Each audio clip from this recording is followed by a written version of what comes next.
매번 모든 대상을 빠짐없이 나타낸다. 시간 단위나 반복되는 대상과 자주 결합한다. 구독과 좋아요 누르고 갈게요. រាល់ថ្ងៃ 매일, រាល់ថ្ងៃ រាល់ថ្ងៃ រាល់ថ្ងៃ រាល់ព្រឹក 매일 아침, រាល់ព្រឹក រាល់ព្រឹក រាល់ព្រឹក រាល់សប្តាហ៍ 매주, រាល់សប្តាហ៍ រាល់សប្តាហ៍ រាល់សប្តាហ៍ ខ្ញុំហាត់ប្រាណរាល់ថ្ងៃ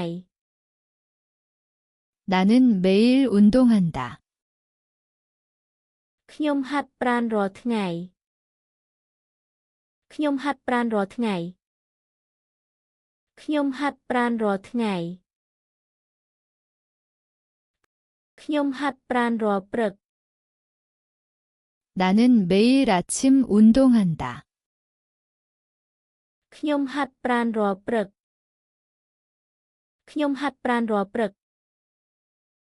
ខ្ញុំហាត់ប្រាណរាល់ព្រឹក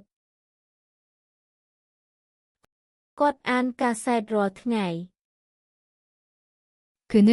매일 신문을 읽는다. គាត់អានកាសែតរាល់ថ្ងៃ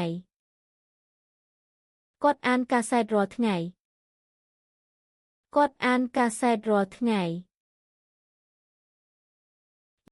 យើងប្រជុំរាល់ថ្ងៃច័ន្ទ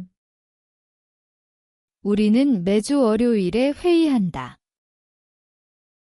យើងប្រជុំរាល់ថ្ងៃច័ន្ទ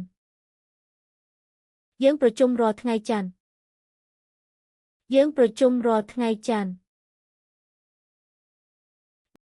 នាងទៅលេងគ្រួសាររាល់ខែ 그녀는 매달 가족을 만나러 간다. នាងទៅលេងគ្រួសាររាល់ខែ នាងទៅលេងគ្រួសាររាល់ខែ នាងទៅលេងគ្រួសាររាល់ខែ ឡានក្រុងមកររាល់10នាទី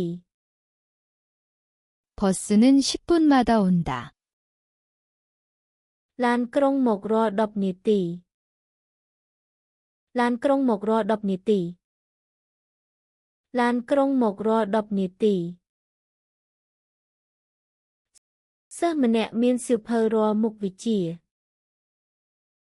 학생마다 모든 과목에 책이 있다. សិស្សម្នាក់មានសៀវភៅរាល់មុខវិជ្ជា សិស្សម្នាក់មានសៀវភៅរាល់មុខវិជ្ជា សិស្សម្នាក់មានសៀវភៅរាល់មុខវិជ្ជា